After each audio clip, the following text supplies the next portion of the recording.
Hello, good afternoon, good morning. I'm Cameron John. I'm here from Houzz. I have Mike Nelson with me here today. We are so honored you guys have dedicated some of your afternoon or your morning to dig into the project management section of Houzz Pro. With that, I'll let Mike take it away. Hi, everybody. I'm Mike Nelson. I am here to present to you about the project management. Just a little bit of a deep dive on myself. I am going into my fourth year with Houzz. I started way back when it was Ivy. I was actually hired in by the Ivy team, but once the acquisition had happened, and have kind of grown up with the system. So now I am a assistant technical support engineer and really kind of help guide everybody, because we do get a lot of people that have moved from Ivy to Houzz, as well as a lot of people that are brand new to Houzz. And so we can help, function and facilitate all their questions and get everything done. And that's my role here, is to make sure that everybody has the right answers. Cameron, do you want to introduce yourself as well, or? Pardon me, skipped over the important part. I lead the product marketing team here at Houzz. Our job is to make sure we have the right product with the right experiences for you guys, and to get you the support you need so that you can be happy, successful customers and achieve your goals as an entrepreneur. Hopefully everybody here is ready to learn. If you haven't already, what I would really suggest is logging into your Houzz Pro. That way you can kind of follow along. Maybe if you've got like a dual screen or, off to one side, you can kind of go through the processes within your own system. Not necessarily required. If you just want to kind of follow along and watch as well, that's perfectly fine too. Up on the slide itself is kind of an overview of what we're going to go through. We're going to assume basically at this point that you've already set up your account, your profile is all ready to go. You've maybe gotten a lead, and now what to do next, how really to start your projects and move through all the different systems and kind of take it, as you can see, from proposal, product clipper to get items onto your proposals and to get items presented, your scheduling of payments, and also how to use retainers.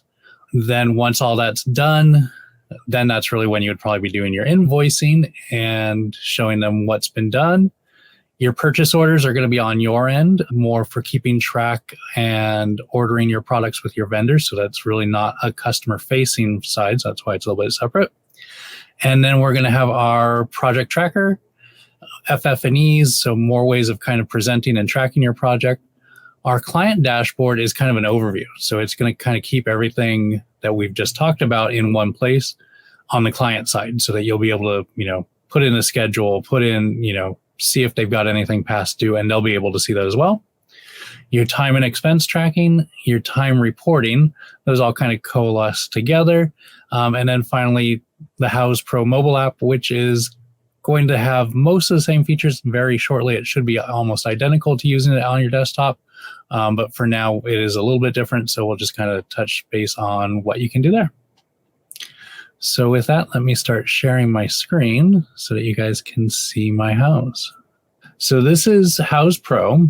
I'm logged in. Let me, show you just from basic. What I would be doing is just coming into houzz.com, signing in. You'll just sign in like you normally would with your password. And then you're going to get into your Houzz Pro. And now, obviously, like I said, we're going to kind of assume that we've done all the setup and everything. But just a real quick review, you do have the ability to click on that circle with your logo or whatever image you've put in there. And you can jump back to your Houzz Pro profile. Hey, Mike, would you mind maximizing your screen? Oh, I'm so sorry. I thought it was. Oh, it's all good. Don't worry. There we go. And there we go. I think that's good. Yes, there we go. So now that's going to take you over here to profile settings, would drop you into your actual profile to do your editing and changing everything there. You also could come into your Houzz Pro settings. Again, this is going to be your setup that you've probably done before you've gotten a project, but you can set up your billing account where you're going to collect the online payments to. Again, you can jump over to your profile. You can set up your teams in here as well if you want to add team members. And you can also add your financial setup, what your tax rates are. I'm going to be working out of California, but you can have multiples. Also, your defaults for when you're working on those documents. Do you want your products, do you do a lot of non-taxable work? Then you could definitely change that. Are your services, again, this might be based on where you're living. Are services non-taxable? So all sorts of different things that you can do within that settings. They've actually made it a little bit easier. You can actually jump to the screen just by clicking on the little settings over here and see all those same boxes. And so again, hopefully we've gone through that already. If you haven't, there's other webinars and everything to go through that. But let's actually start with a first contact. So you can either have a lead contact you, or maybe you want to enter this as a lead, or you can have them as a client. So here's my list of leads. As you can see, there's all different statuses on your leads. You've got your new, followed up, and you can move these into different places to, kind of follow along with leads. If I click on my sample lead here, you're going to see that you'll be able to enter their information. So like if they've got their email address, so you can just come up here and edit, put all that information in for the lead. So again, it could be something that you're getting from Houzz Pro itself, or it could be just somebody that's contacted you, that you met at a convention or, on the street, wherever, and you can put in their information. That's why we have the different lead sources. So, maybe it's a client referral, maybe from digital media, maybe from Houzz. Once you have all that information in, then you can actually start messaging to them. And you can also, we'll see all of your activity down here. It's like if I were to have messaged them and then they sent something back and then maybe I sent a proposal, that lead activity would be listed down here. I'm just going to jump over and show you. This is very, very similar to what a client looks like. In fact, you can see over here, it's client details, but you can go to design, and under your manage, you're going to have your client list. And so again, because a lot of people use both, that's why we actually have it where you can see your clients, or you can click over here and see your leads, or you can see them both together. It's really up to you. Some people use the leads, to keep everybody separate. Some people jump right in and they know they're going to be working on a project, so they might just load in the client information. As you can see, if I do add new client, almost the same as when we added that lead. But that's half the battle, is getting them in and getting them connected. Now, what you can do is, if they are a for sure project, you can actually just from the home screen even, let me just jump back there, and we can click on create new project, and we can come right in here and then create that project. I'm going to go ahead and we'll just give this a name, simple project. And then again, from that client list, I can find one of my clients I've already worked with or create a brand new client from here as well. I can give it a type. So maybe I'm going to be working on a custom bookcase. You can give it a project code. That's going to kind of slip into some of your naming conventions and things like that on your documents. Or I've seen larger teams use this to like assign it to a team member. They might put that person's initials as the project code, maybe a side mark, whatever you want to do.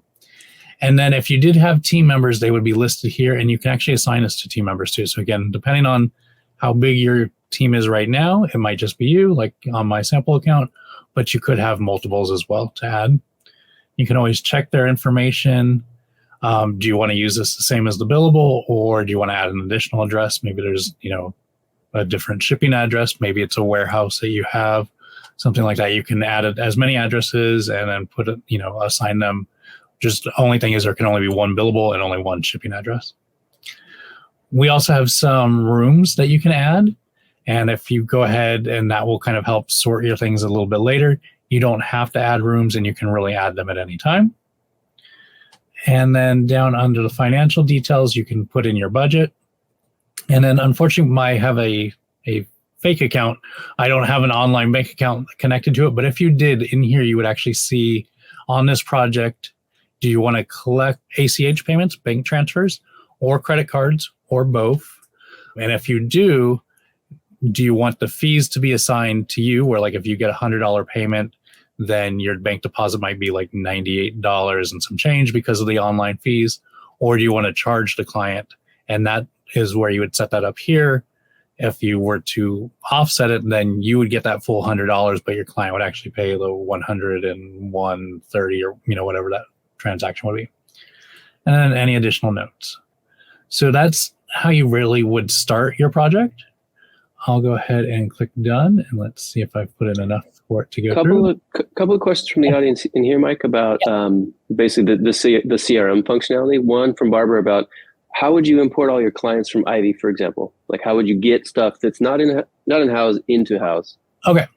If you actually have them in Ivy and you migrate, your clients and vendors and most of those lists that you have already should come with you.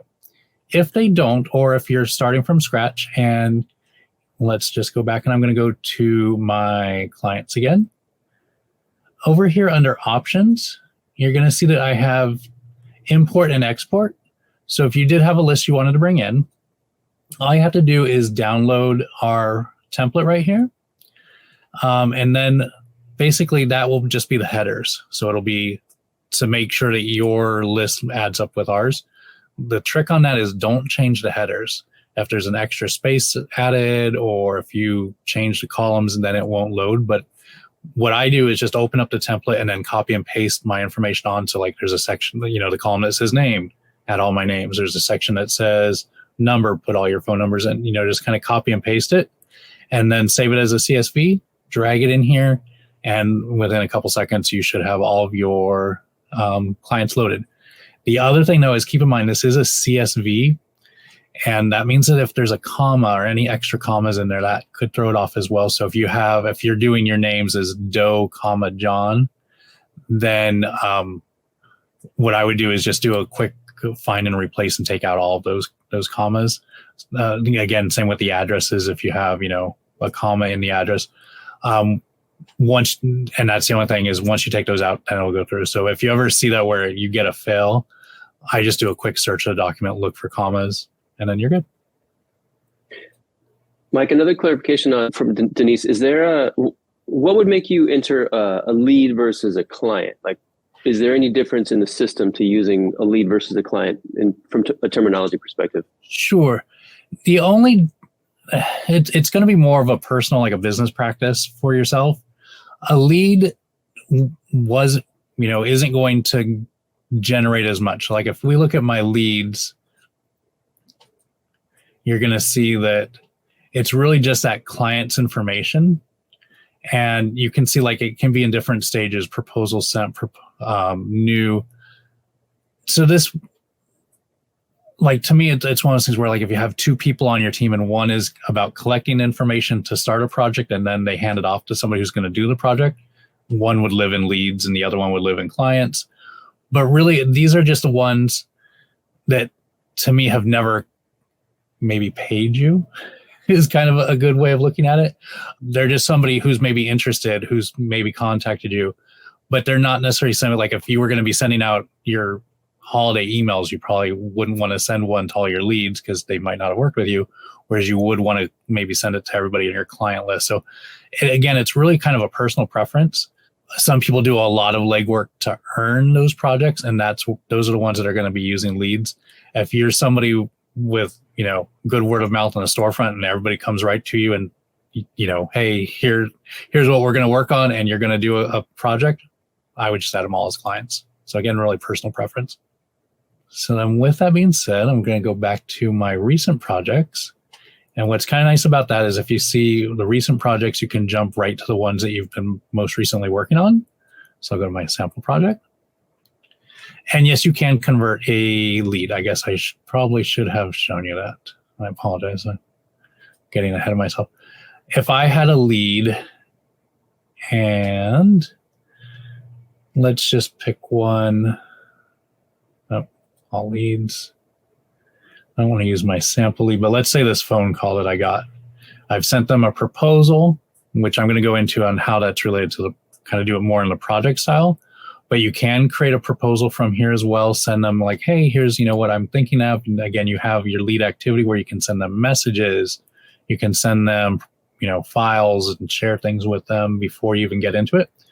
But right up here, you've got your convert to project and your more actions. So your more actions, if you want to, Maybe you're a landscaper and you're going to wait till springtime. Then you might snooze this lead. Hey, we're not going to move forward. You might archive it. You might, hey, this is a duplicate, need to delete it. But if everything goes good and you're going to convert it, you just click convert to project and put in some information. Again, almost basically the information that I added to that project page that I didn't have as a lead, and then hit convert.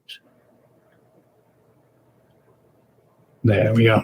So now, just like that project that I did from the home screen, now I've got a brand new project here as well.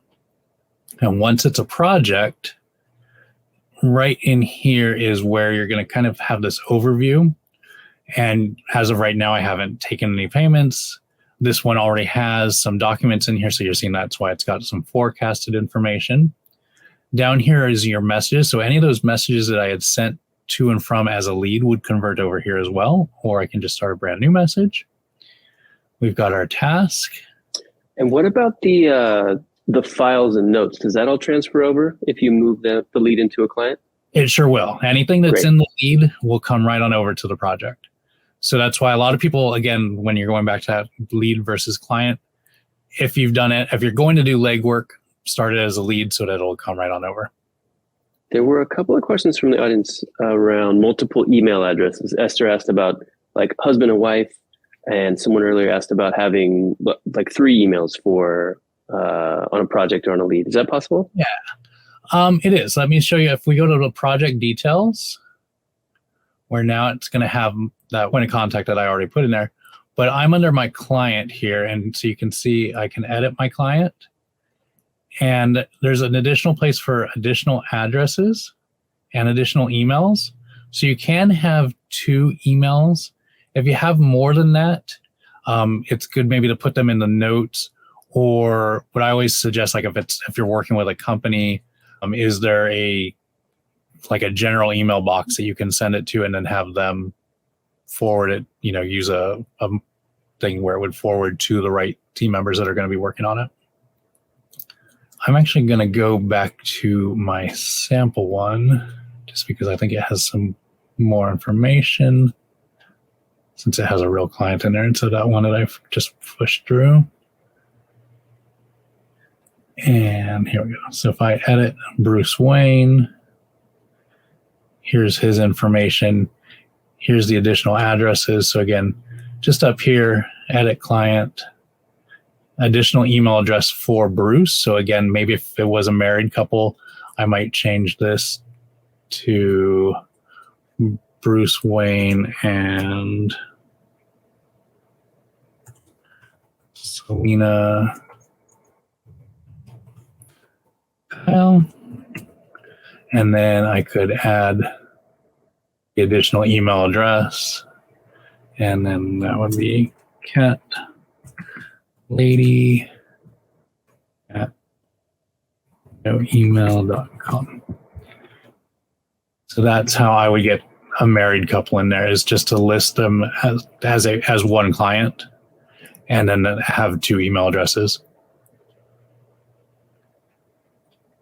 Now that we've got those clients in there, the other thing, when I was setting this up, obviously things change from when you were first working on a lead. So that's what you can definitely do, is come over here to that project details. Those other things that we're asking you, like, the estimated amounts and things like that, I can always jump in and edit those at any time as well. Over on this side, if you're going through your project, here's your messages, where anything that you've sent to and from. We'll get into mood boards a little bit later. Your project tracker, just to show you right now that it's completely empty, but this is going to, behind the scenes, track everything that we do. You do have a timeline, and you can set things up in here. You can also change it to a calendar view if that's more of your style. Most designers, we seem to see that a little bit more.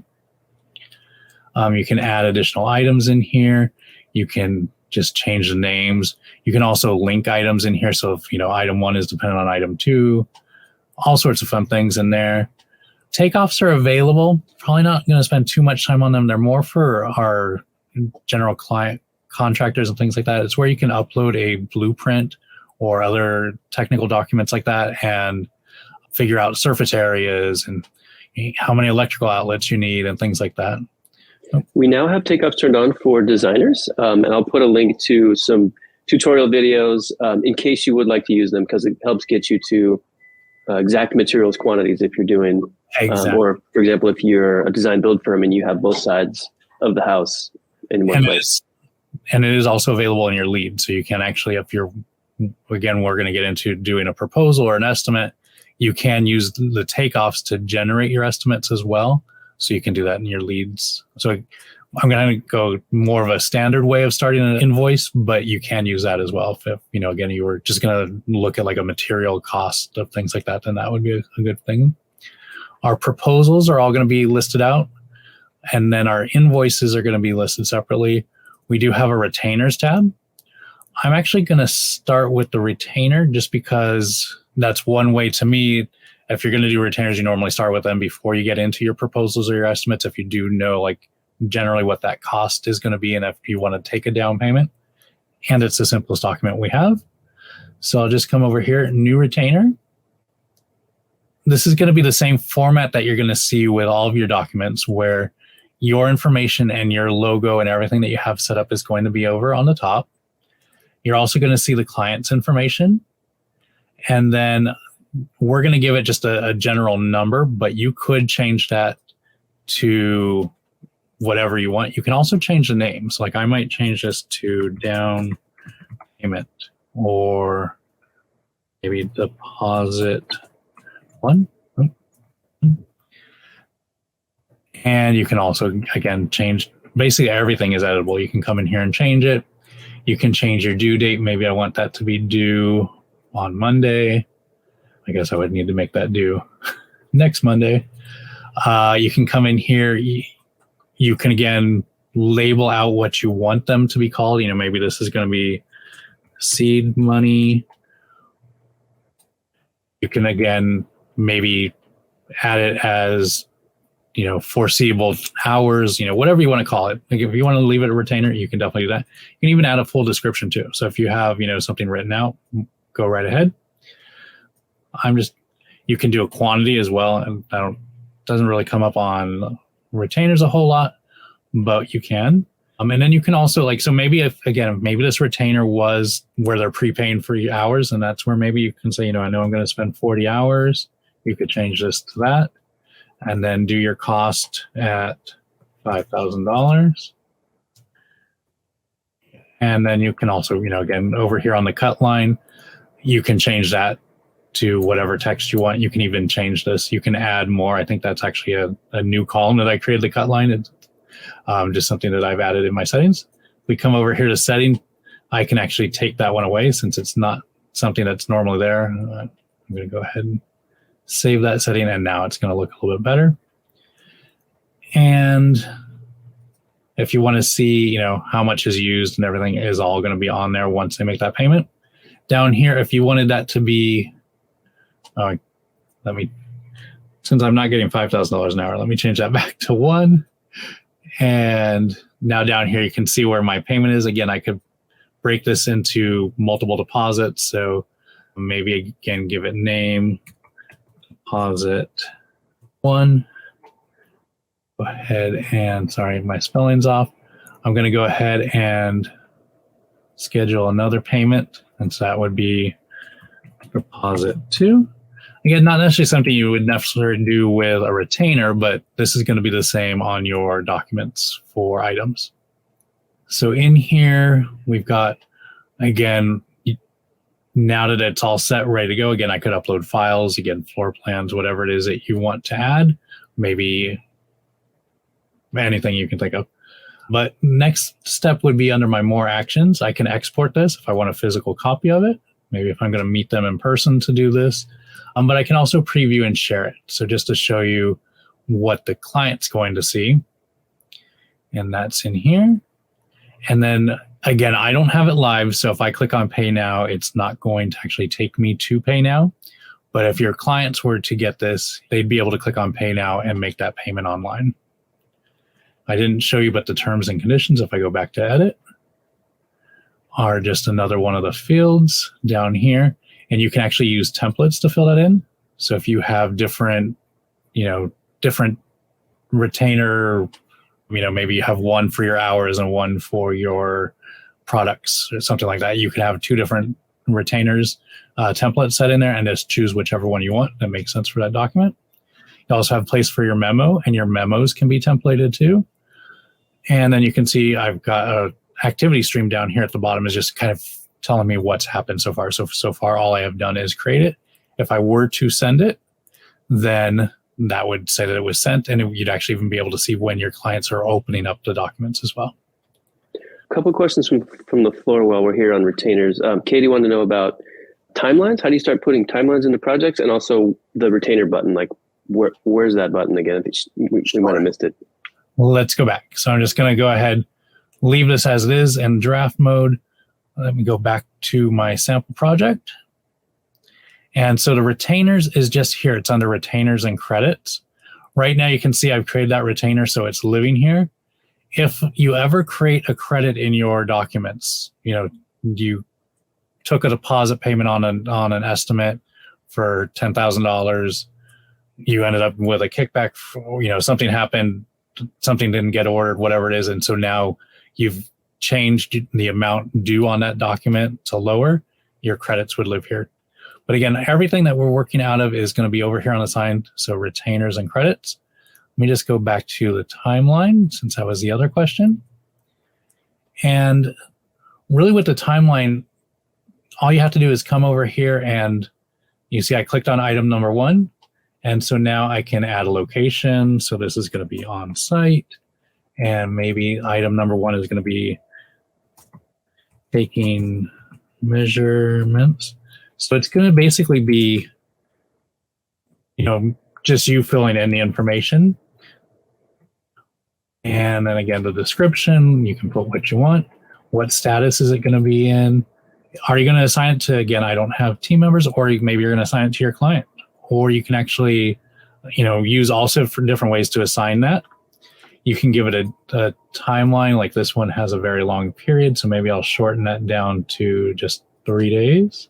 And you can see on the Gantt that'll immediately take up. And then dependency. So I'm going to say that this begins or ends before item number 2. And now those two are dependent. So if I go ahead, and that should all automatically save, just so you can delete it as well. Now that those are dependent, when I move this, you can see now they're connected. So like if I were to move, they're going to move together. And again, so taking measurements might lead us into, ordering, whatever it is. This could be demo, and then this could be bill. I'm like really oversimplifying it. You guys are designers. I am not. You would know more what your phases would be. And again, I know a lot of builders work out of a Gantt view, but you can, of course, change it to a calendar view, and everything will still be linked. So if I were to take my taking measurements, all right, and move that to a different date, to the 7th, that's going to affect all of it. So it's all definitely connected together in here. And then the other thing that's really cool about this one, we're going to go over to the project dashboard a little bit later. But again, over here, you can see where I can share it. So I can either give it to team members that they'll have access to it, or maybe, if you have different teams working different things, you don't want them to see it. Obviously, they don't need access to it. You can actually add subcontractors. If maybe like you've got a painter and you want them to see that schedule, you can add them so that they would have access to see the schedule. And then you can also, again, this is kind of a business decision on you, because some people use this as their own personal kind of guide that they don't want their client to see, then you would want to leave it as is. But if it is something where you're going to be putting, everything in your, basically have your own kind of calendar somewhere else for your own personal notes and things like that as to what's happening. If you do want to share this with the client, you can go right ahead and share it. And you can give them either basic or detailed access. Detailed would just be allowing them to kind of click on it and see all the information in there. Whereas basic is just going to kind of be this little bit of an overview here. And then that would be in their client dashboard that, again, we're going to talk about sharing a little bit later, but that's where all the information, so like any documents that you've sent them, all of your messages, just like you have an overview page that looks like this, they would have an overview page that would be their, what documents are still waiting to be paid, where's the timeline at, here's their messages. Again, I'll show it a little bit later. We have to kind of build up the project before we can share it. I see the question is, can you share it with your personal calendar? Yes, you can integrate it with your personal calendars as well. And it is a one-way sync. So the issue with that, though, is like if you obviously you don't want your client to see your dentist appointment, which is fine. It's going to stay on your Google Calendar, your Apple Calendar. But if you were to add something like, going to pick up new curtains, on Thursday to your Google Calendar, that wouldn't necessarily flow back through, wouldn't create an event on your timeline. And that's done right here through Calendar Sync. So again, it's this little 3 dots, Calendar Sync, and then you get that to put into whichever calendar system you're going to be using. So those are our timelines. So now the other major tool that we need to go over, to me, that you would want to have in your toolbox before you start creating your proposals is going to be the Clipper. You can see I already have the Clipper in my activity stream up here. It's a little ivy leaf up here. If you don't, you can always go to Help and just go into the Help Center. You can also just search it in Google, but if you search it here, it's a little bit easier and more directed. So if I click on Clipper, and then we can go to the Houzz Pro Clipper. And in here, there's going to be a link to download the Clipper. It is a Chrome-based app, so you do need to use it in Chrome. We're working on getting it into the other systems, and it sometimes is available. It works the best in Chrome, so that's why I always suggest using Chrome. If I click on that just to show you, it's going to take me to the Chrome store. It's probably not taking me because I already have it. But if I click on it here, I'm already signed in as well. Let me sign out. So once you first add it to your browser, this will be up here. It's going to ask you to sign in. It's going to ask you to sign in every time. And unfortunately, no, it's not in Safari yet. We're still working on Apple. It should be the next one to get it very shortly, but it's just not there. It also isn't available on the mobile web. So if you are using a tablet, the mobile web, when you're using a tablet, the websites are formatted and the links are changed a little bit. So it can't do everything it needs to do on a mobile device. So it is definitely something you want to do on a desktop. I do suggest if you are somebody who's doing a lot of research and everything on a tablet or an iPad, just bookmark the pages that you want to clip, and then you can clip them when you get to a computer. But again, so this is showing me, very first thing, and this is kind of the hardest step, is getting logged in. For some reason, if you click where it says email address, nothing happens. I don't know why. We're working on that. If you just click to the other side of the box, then it's going to let you sign in. So that we always get people that, I need to use it, and they just keep clicking on it and it doesn't open. But once you do that, you can put in your email address. For everybody in here, you're going to want to use sign in with Houzz Pro. Only our Ivy Legacy members would use the sign in with Ivy. That should take you to your profile. So a lot of people think, hey, I'm done. Let me go back over and start using it. But you actually have to click on Go to Houzz Pro. This is where we've been at. Now it's linked. So what I do in the Clipper will show up here in your library and do everything else. But I'm going to jump right over to just basically any website. Let's see. So here is a furniture store here in Southern California. And they have a lot of cool one-of-a-kind stuff. And so if I were to find something that I wanted to present to my client, as you can see, now that I'm signed in, this little ivy leaf is following me. You don't necessarily want to click on it and start using it until you get to the actual page. Like this one, they have really big thumbnails. If you were like on something where there's a small picture, it's going to save that small picture. That's why you really want to get to what you want to click and save. Let's go ahead and do this wood sculpture. So now that I'm actually on the document of the page that I want, I'm going to click on that ivy leaf. It's going to grab the picture. Now this one, unfortunately, there's only one picture, but you could come in here and add additional pictures. Just click on that. And you can either grab a picture that you've uploaded. I'm just going to put in that same logo again.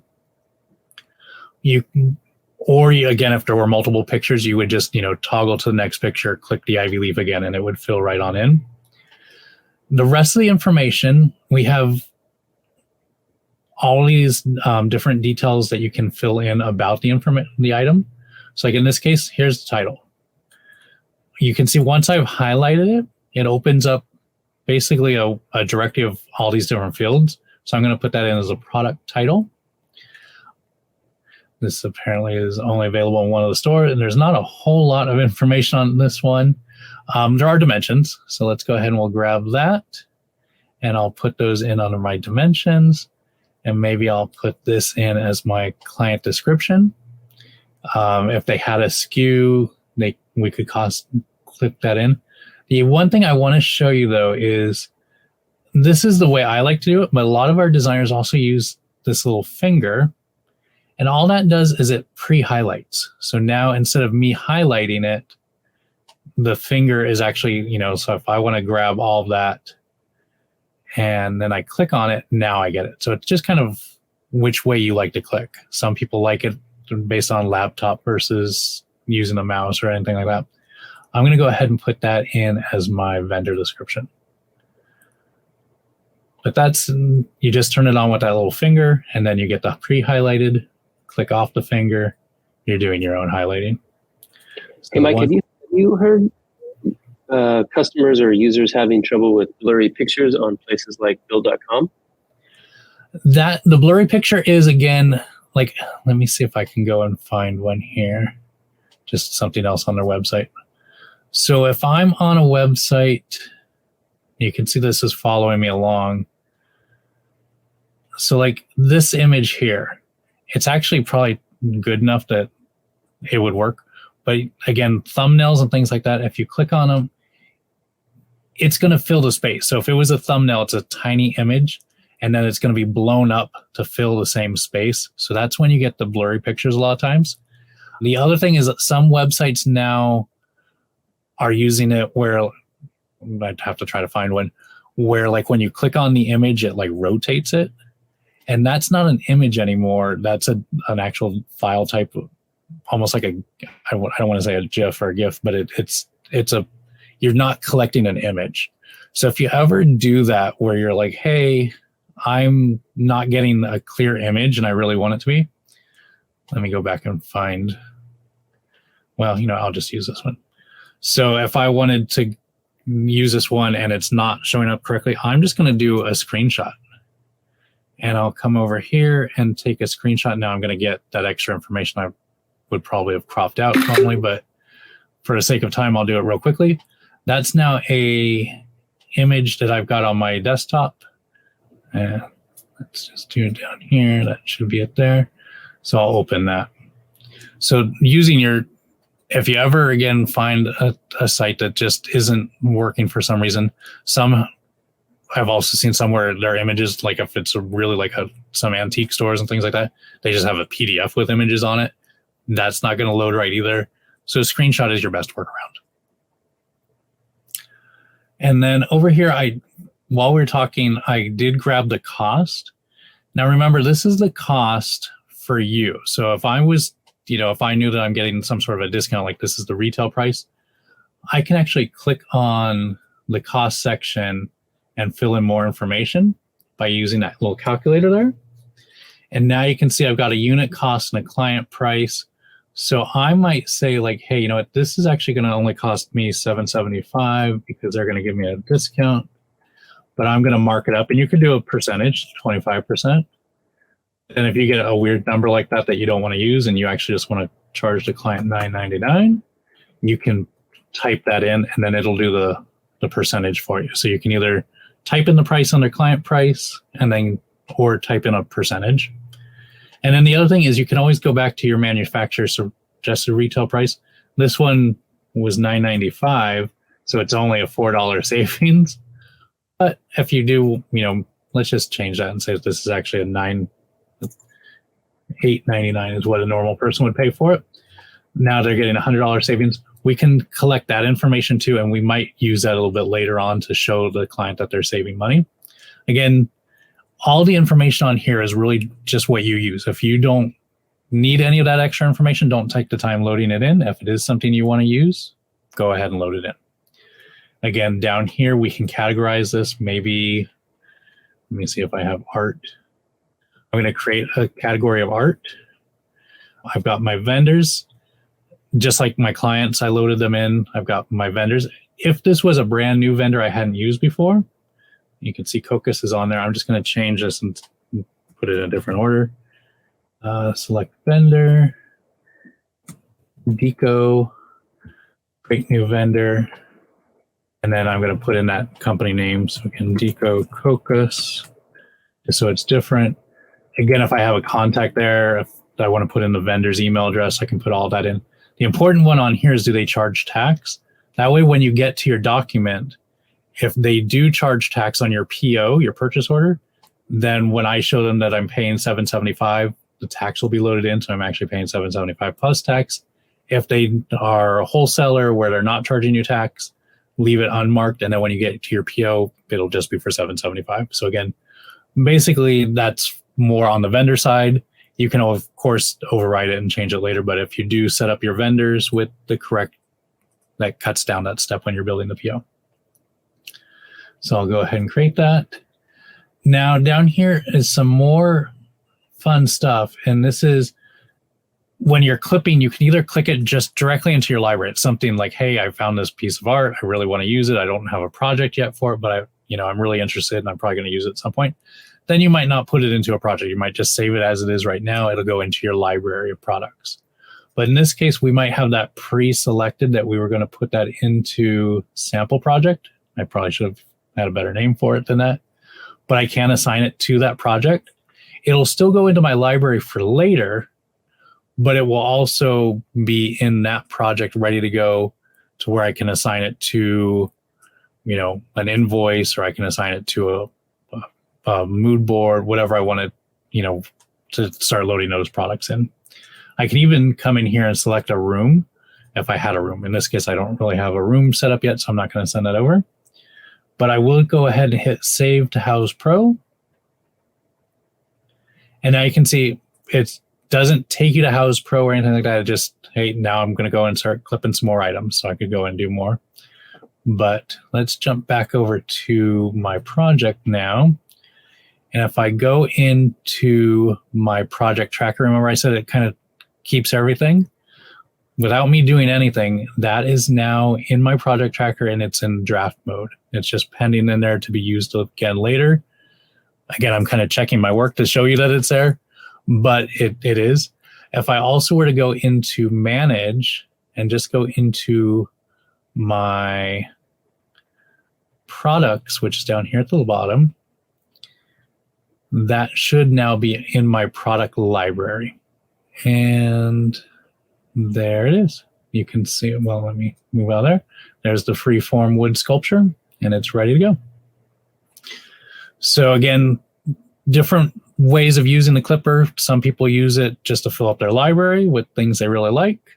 Some people, use it directly to put it right into a project. Either way, you get it into the library to use later. But let's jump back to my project and see, now that I have that product, how am I going to use it? But before I do that, I'm going to pause. Are there any questions about the clipper? Nothing about the clipper, but since we're getting back to the project, Mike, there's one from Bridget about where do you save a design agreement for a prospective client? Like where do you store that in the system? Okay. That is going to be something, if it's something that a document you've created. If we go back to my project so I can actually show you what I'm talking about, go to all project, go to sample project. Remember I was talking about those memos and those templates? So you could actually have a template with that sample agreement. And we've been talking about costs and everything with that retainer, but you can also send documents just for approval. So if I were to jump into my files, if I had that document, or again, if it's something that you guys are going to sign in person, you could just upload a blank one in here so they could read it online. You could mail it to them. And then once they sign it physically, you could then upload it here.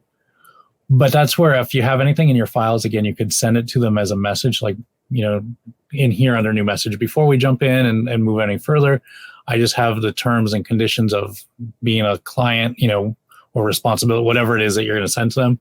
Just add that in here. Again, you can attach a picture, attach any sort of file from your computer. So again, the blank document, and send that over to them to have them sign that way.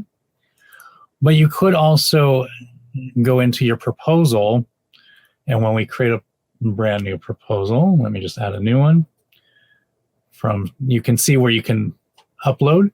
So again, if uploading is more like a PDF with products, and maybe it's if you like have a consultation invoice or a consultation agreement that you have, maybe you upload that and send that right on over to them. I don't have any of those listed, but I think I might have it. No, I don't have any templates in here either. But again, the template could be your agreement. But I'm just going to do from scratch just to show you what I'm talking about. And again, it's more of an item-based thing, but you could come in here and make this item agreement or project. And then that category, I'd probably, create another category of like a agreement. And if there was, again, if it was going to be something where it was going to be like your retainer, then you might put in a cost. But if you don't have a cost, you can make that 0, create that. And you could actually send this over. Again, I'm jumping way ahead on the invoices, the estimates. We're going to go through it a little bit more succinctly. But when I go to preview and share, one of your settings is for approval with electronic signature. So again, if you were just to send this over to them, showing it as an agreement with 0 cost, and then down here would be your terms and conditions. Basically you could use that template to put all of your information in if you didn't want to attach it as a file, and then just have them sign it and send it over. So you could actually have an electronic agreement sent over using your estimate. The retainer, the only reason I wouldn't use a retainer is because it does require a payment. It doesn't have this approval option, whereas the estimate does, because some people take payments on their estimate, some people take payments later. So that's why you have that approval option. So let me back up a little bit and we'll do an actual normal style of an invoice, or I keep wanting to call it an invoice, normal style of a proposal. Unless there's another question.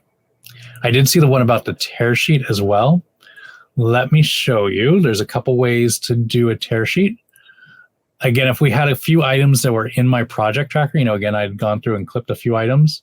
I could just come over here, and one of my options is going to be download tear sheet. And do I want to display the prices or do I want to hide the prices? You have those options, and then just download that. And then it'll be emailed to you. And then you can, again, attach it as a file or email it to your client. You can also do that. Again, this was within a project. I could also go into my product library to show you how to, real quickly, if you do have items in your library that you want to add to a project, just come right over here. Again, that really poorly named sample project. Now, if I go back to my products or my project, that's where I always get tongue-tied. Projects and products. So now again, back to my project tracker. And collect all those items. And then I would do my tear sheet the same way. Export as a tear sheet. And then let me check my email to see if that's come to me yet to show you what it looks like. But here is my tear sheet. So it's going to have your project name in it, your logo. Again, we didn't clip a whole lot of information about it, but that's the information that would come over. and then all the extra pictures that we uploaded. So again, you can see they all came in nice and clear. And then your information is going to be down at the bottom. So that's what you're and again, if you were to do 4, 5, 6, 7 products, they would all be, each one would have its own page and your client, and you can scroll through them. And then from here, you can actually download it to PDF, or you can print it out, whichever you want to do. So that's how you would do your tear sheets. You can also do them a little bit later once we get these products onto a invoice or a proposal or an estimate, whatever you want to call your document. You'll be able to do it from there as well. And then you do have some other visual tools that we're not going to go over today, but you do have your mood board that you can add products to, and that's kind of a collage system where you can add a whole lot of items and kind of place them around in the room. Again, we'll go into some deep dives on those a little later in the week. That's another way, almost like a tear sheet. Now let's go ahead. We've got some items in our project tracker. So I'm going to go down here to my proposal. I'm going to do a new proposal from scratch. Again, just like our retainer, I can change this and give it a different name. So this might be art pieces for living room. Again, you can see I've kind of gone a little bit long, so maybe I'll just go ahead and save that. I can give it a different number, like maybe I want to put in a code or something. I could do that up in here as well. Again, it's just going to call it proposal for the project. You could name it. Again, we'll kind of keep on that same theory and call this our art proposal. I could come in here and do my due date. I want them maybe, again, this is just an estimate or proposal, whichever word you want to use. So maybe I just want them to have it for a few days. Maybe I want an answer by Monday. So I'll go ahead and put that in. And then over here, you can see I've got my items. There's nothing on here yet. So I'll click on add items. And here are those 2 items that I've added, one via Clipper, one from my library. So I'll go ahead and add those items just by clicking on them. And in here, again, you can change it. So like if you wanted the client to see something else, you could come in here and change that name. So maybe I'm just going to change this to sculpture, or maybe just wood sculpture. It's kind of named generically, but like if you're getting something with a very specific name and you don't want your client to see it, just go ahead and change it here. It's not going to change it in your library, so you don't have to worry about that. Over here, again, it's going to be the items and the pricing that we clipped. So let's check and see. I must not have hit save when I clipped, which is a problem that I have a lot. So we ended up putting it in. I think we said it was going to be $8.99, and that we were going to be changing it to a different price. Let's go ahead and change that to, well, we'll just set that for now as $9.95. In here, just on this other item, just to kind of show you if I wanted to change that. So my cost was $7.75. There we go. Now if I click on it, I think we had marked it up to where it was going to be $9.99 before. I didn't save it. Now we'll set all that. Now I can assign it to a room. I don't have any rooms in my project yet, but I can add a room. Remember when I was creating the project, it was asking if I wanted to put any rooms in there, then they would have been preloaded. So I'm just going to go in here and type in add room. And we'll do living room. Again, everything's kind of freeform. If you don't go by room, like maybe you were going to do a lighting one, maybe you could, instead of going by rooms, you could change that. Or you could actually come over here, and we kind of showed you on the other one where you can add another column. So maybe on here, you want to add some column, like, again, whatever it is that you want to add that's not preloaded. Maybe it could be, like, I can't think of anything right now, but like I know on Fabric, one of them is sample cut. So you could put that in, like if you wanted to note that, because it's not really in here. But again, really up to you. And you can see some are preloaded. We've got room, color, dimension, shipping, all those same things that were really in the Clipper. Over here, I can group things. So like right now, they're not really grouped, but if I wanted to group them, like I've only got 2 items is what I mean by they're not grouped. If I want to add some more items, which I'll do right now, then I might group them into lighting and art, things like, however you want to group. But we were using it when I first went in here to add an item. We're under the product items. These are just items that were already preloaded. But if I just drop it to this little icon here, this is now all of my products. So I can come in here and I can even search it. Again, we were doing art, so maybe I'll just search for art. So here's another art piece. Let me see if I've got anything else. Maybe fabric. Don't have anything under fabric. Oh, wood. There we go. So we'll add a table as well to put that stuff on.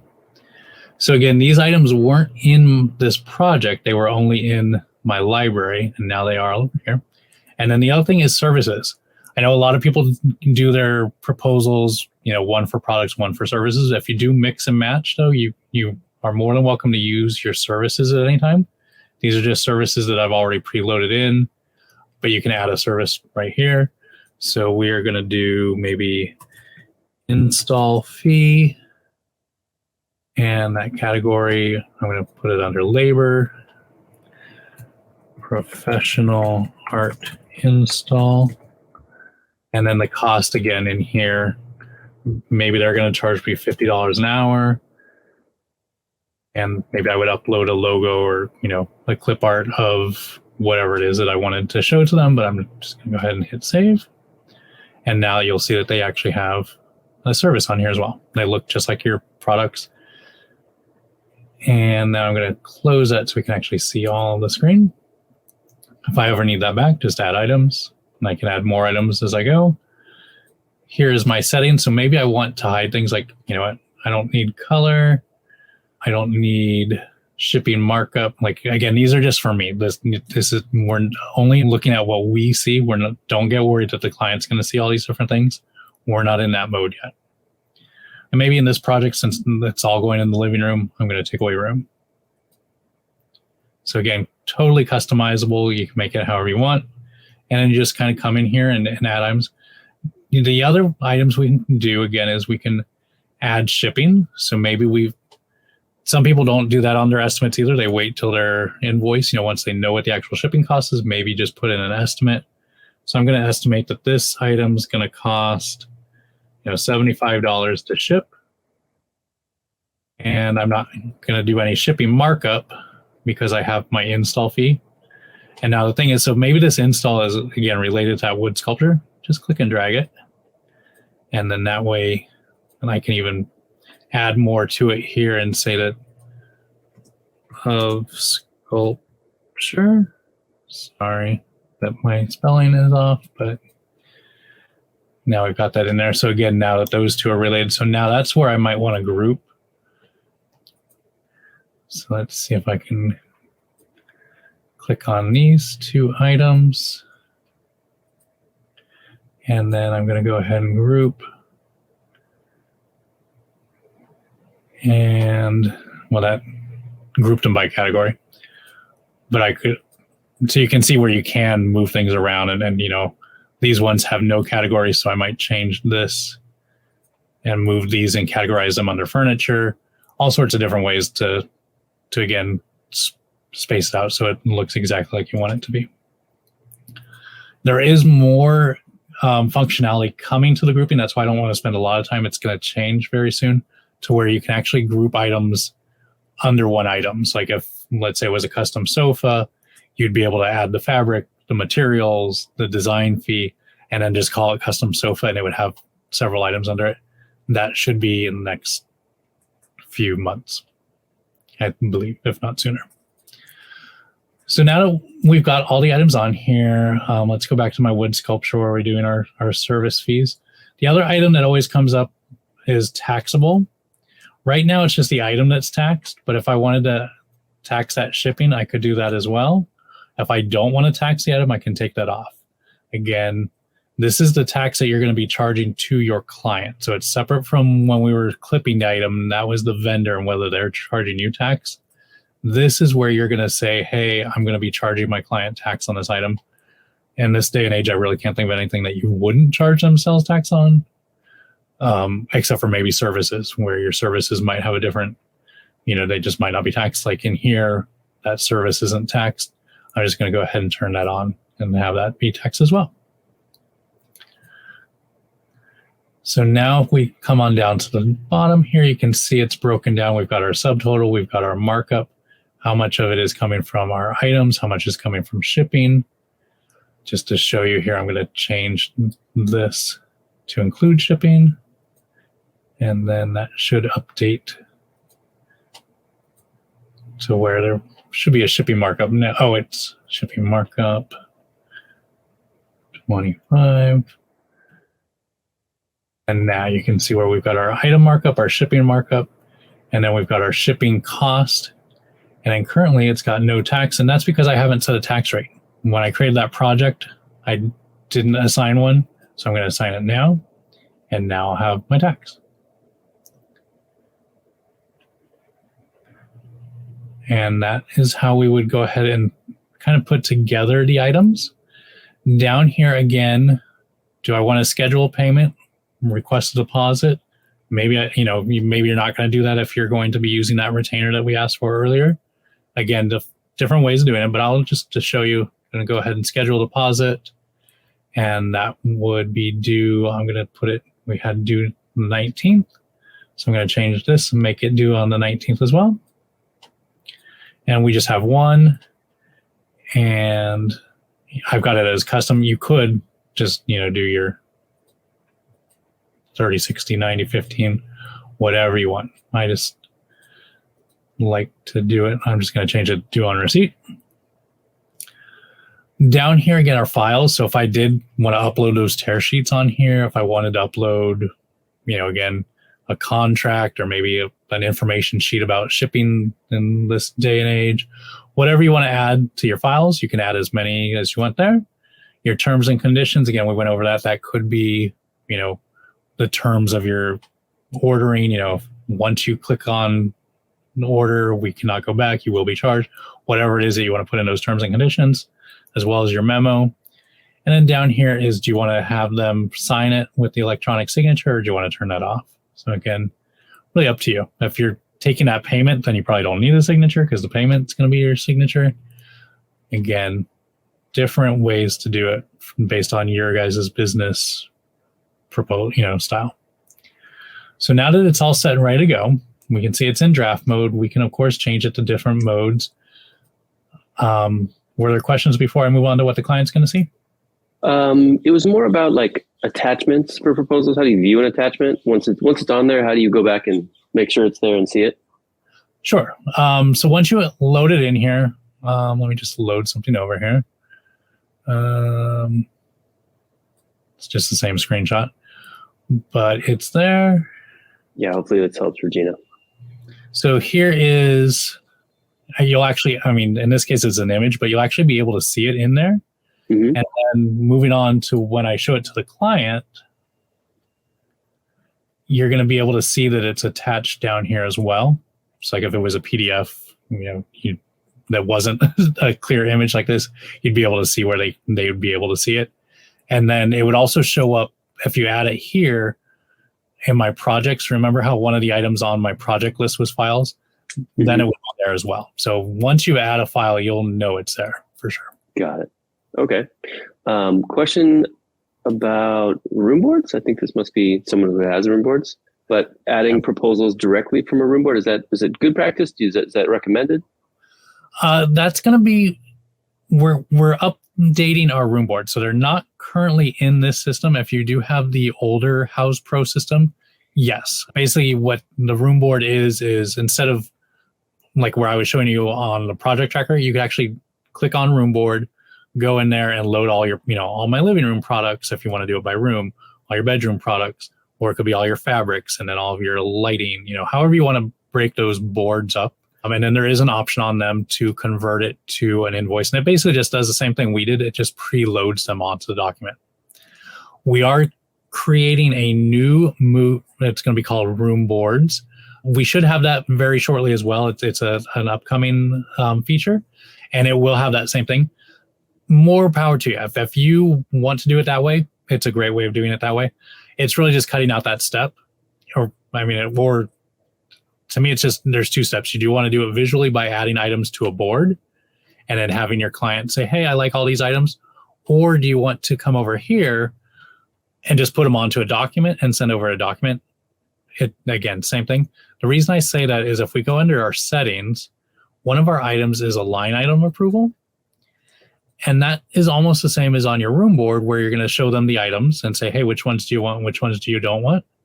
So on here, maybe I would tell them in the memo, or maybe tell them in the terms and conditions, they have to choose one from this category. And then they would look at this and say, you know what? I don't want that sconce. I do like this chess set, so I'm going to go ahead and decline this one. And then once they decline it, then that would lower the price of the document and they'd be able to make the payment on just the ones that they want. So it works, the document and the board work almost identically. It's just, do you want to see them as a list or do you want to see them as images? Room boards and mood boards are not going to be the same.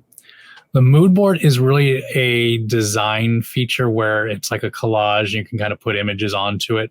Almost like if you remember from back in the day, I remember on Designing Women, they were always carrying these great big boards with swatches and paint and everything glued onto them. It's just a virtual version of that. So it's all these items. Now you can use those and then say, hey, you like that color and not this color, and you like or we're going to go with the tropical idea versus the farmhouse idea. However you use those, then you can use the information that's on there, because that would all to move into the project. And then that way you could then do like we did, or put them onto a room board and put them into a project specifically. But they are a little bit different. But in the sake of time, I am going to jump in. We've looked at this document now, and we're looking at it like a client. And that's where these settings kind of come in. You can see that the settings move from the one side to this side. That's how I kind of remember that they're different. And this is where you can show different things. So if I want to take it all away and just not show them any pricing, just the overall total amount, I can definitely do that. I can show them it based on like different categories. I can even give them a more breakdown. I can go even a little bit further. And then if you want to show your markups, you can show your markups. I don't know anybody that really does that, but you can. You can also go into your item details. Do you want them to see everything, or you just want them to see the pricing and the quantity and the name? So these are your settings. You are in control of what the client's going to see.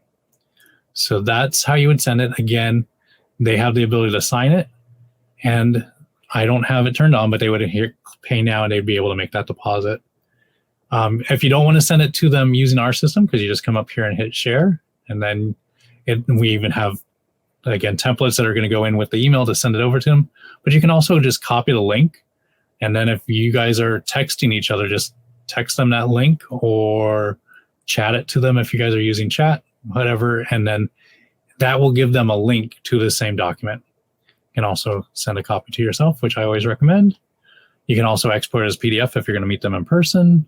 However you want to get this document over to them and get that payment made.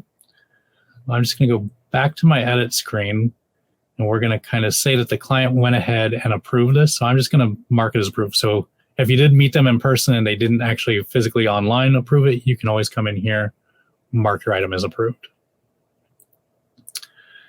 So now the next step that I want to get to is your invoicing.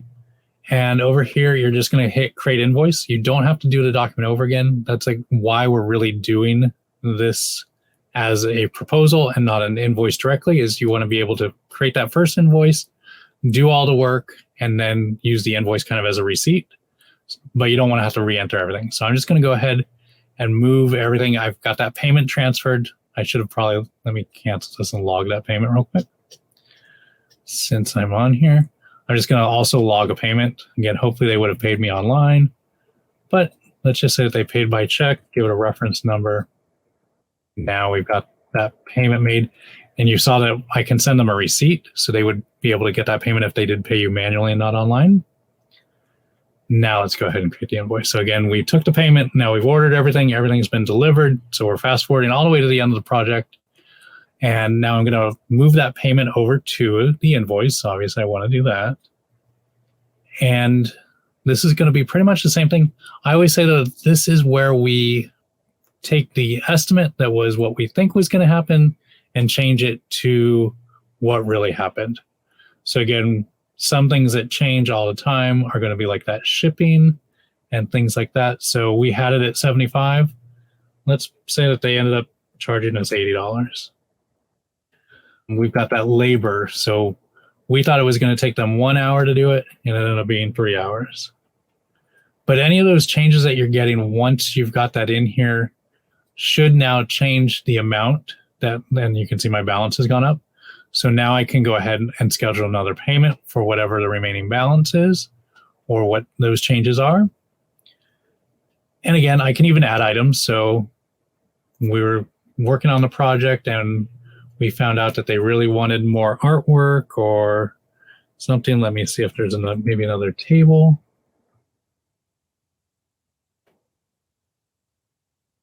Oh, that's why I'm on the wrong one. I need to drop down here. So let's go ahead and add this tiger. So they decided once we got into the project that they really wanted that. So again, you can add items to it. Really, if you think about it, the estimate is that first draft. This is what you actually did. Again, you can change everything in here just like we did on that last one. Change the amount of pieces, change the markups. So maybe on this one, I'm going to give them more of a discount, mark it up 25%. And then just like we did last time, terms and conditions, memos. Here's my activity stream. And then I'm going to go ahead and preview and share. So that I would send this over to the client as well.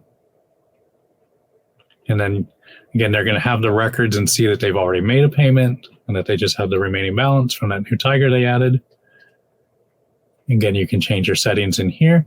Now, the approval isn't as important on these. I mean, because most of the time, again, this is what you've done. You've already taken payment, but you can go ahead and issue the approval upon sending but there isn't that line item approval anymore because the document, really the payment on the invoice is the approval.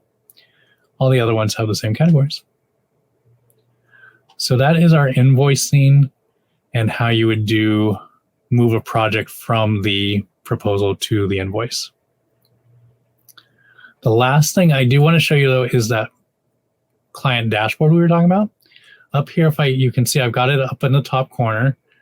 Any of your messages that you've sent are going to be in here. We've got a timeline, and remember I shared it with them, so they're going to be able to see the timeline. And then the files that I've shared with them, remember you were asking how you can make sure that they can see the files, they're actually going to be in here as well. When I send this though, I can actually add more because this is kind of the default. But if you want them to see their total outstanding, their total paid, total retainer balance if you are working from retainer, and if they have any credits, so you can add those in here as well. And then when you first share with them, you would send this over, and again, you can change your email and word it how you want. And this is going to be a live link for the whole project. So they would be able to save that email or save that link, whichever one they want to use, get into this at any time during the project. So if you guys are in different time zones or anything like that, you guys can talk to each other. They can come in here and say, oh, wait, I need to pay something. Really, all that information jump to the timeline. It's really just a way of really kind of one-stop staying in touch with your client and then being able to say, oh, you know what? Do I need to make sure my car's not in the driveway tomorrow? Oh, yep, they're delivering tomorrow on the 16th. So let me move my car, whatever it is, however they would use this. But it's really great and does that kind of huge overview for you. And again, it's live. That's the best thing about it is, again, if you were to change that timeline, you would have to go in there and update anything. It would just change for them as well. You send them a new document and it would be on there as well. The other thing that we were going to go over was our purchase orders. Real simple. These are your interactions with your vendors. So again, don't have to worry about the client seeing these. These are really more for your records, just so that you can look at your finances. So if I go ahead and do a new purchase order, I'm going to go ahead and pick that Cocastico one that we just created. And I can actually do this from the invoice as well. I'll show you that in a minute, but just to show you real quickly, it's going to give my vendor information and my information, so a little bit different than what we were looking at when we were working with the client. And then I can just pick an item. And just going to go down here and just add another item. So this is what it would be in here. And so again, $9.95 is what I saved it as. All that same information. Now, we said that they didn't charge sales tax, that they were just going to charge me the price. So again, I said that they were going to lower it to $7.75. I just didn't save it. And then there's no sales tax because I'm working, again, I'm wholesale, so they're working directly with me. I could, again, upload files, terms and conditions, memo, anything that you and your vendor have that you need to send to them. And then you can actually come in here and send this to the vendor. So if they are actually, if they're one of those vendors that wants a purchase order document, you could send this to them. Or you can just use this on your end to kind of record, I like to say balancing your checkbook. You have all the information recorded from what your client paid you. So now you can record how much you paid out and have that all loaded in here for your financial reporting that's going to come along later. But those are the steps of doing your project. Again, I know we spent a lot more time on those first documents, but the other ones are going to be almost identical to them. It's just knowing your audience. The PO is for your vendors. The estimate becomes the invoice. And again, if I were to go in here into my invoice, just to show you, you can create a PO from it. And then what's cool about that is it's going to take all of your, so you create purchase orders. It's going to take all of your different vendors. Like here's that same one. Or, things that I don't have assigned to a vendor, I can assign a vendor. And that'll create separate POs for each of the vendors. If you don't have one, like the install fee, again, I would assign it to whoever's doing that install. So I'm just going to use myself. But if you don't want to make a if I'm not ready to PO that one yet, I can just click that little X and take it off. So if I do that on there, and now I'll have those 3 POs in my purchase orders, and I can go in there and just like I made the one from scratch, I can go in there and here's my install service PO. Very nice. Got one more question sort of about payments from Troy around, can you have a client pay on a proposal, or does a payment always come from an invoice? No, the payment can come. In fact, when I made that proposal, I probably did it a little quick there because I was moving it over to invoice. You can take the money on a proposal. I'll just go to this other one that we created, put in a fee. So what that though is, accounting wise, it's a little bit different because what you're doing is technically if you're taking a payment here, it's a deposit because you haven't done the work because it's a proposal. Whereas the estimate is when you're saying like, hey, I'm ready for, the work's already been done. So it's kind of a preference for you. Some people don't take money on the proposals. They just go ahead and get the actual signed approval, no payment. Some people take retainers, so they don't need the payment. And some people take the payment right then and there. So it's up to you how you want to do it. But it's just down here under the payments, right here. Again, schedule a payment. And you can do it. The other thing is, like, again, this is only $50, but I could schedule a couple payments. And you can see it's changing it. But like I might know that this one's going to come right now. This one's going to come mid-project, and then this one's going to come on the invoice. And I would just know that. And like if I log this payment, then it would, when I create it and move it to an invoice, this one would be paid. And so the invoice would show $16.66 was paid. Just because I don't like that, I'm going to change that to $15. So you can see where it always does amounts for you. So then the $15 I collect now will be on here. Then again, I log a payment midway through. Then I create the invoice, and then the invoice would say $17.50 is owed until I start making adjustments. Any other questions on payments or anything else? I was just going to thank everybody for joining. Great questions, really good interactions. If we didn't get to your question, we'll follow up by email. There's another session tomorrow where we get deeper into more topics. So if you'd like to join, you're welcome to be here with us. Thank you, Mike, for all this detailed knowledge. And thank you, each and every one of you guys in the audience.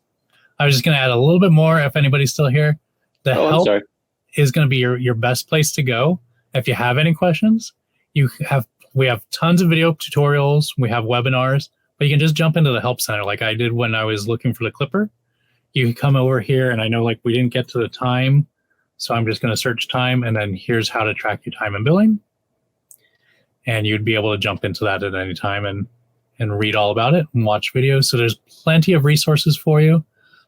Jump in at any time. And you also have our support team, which again, if I jump back to my Houzz Pro under help, you've always got the ability to contact our support team as well. And we're always going to be ready and willing to answer any of your questions and get you all working and productive.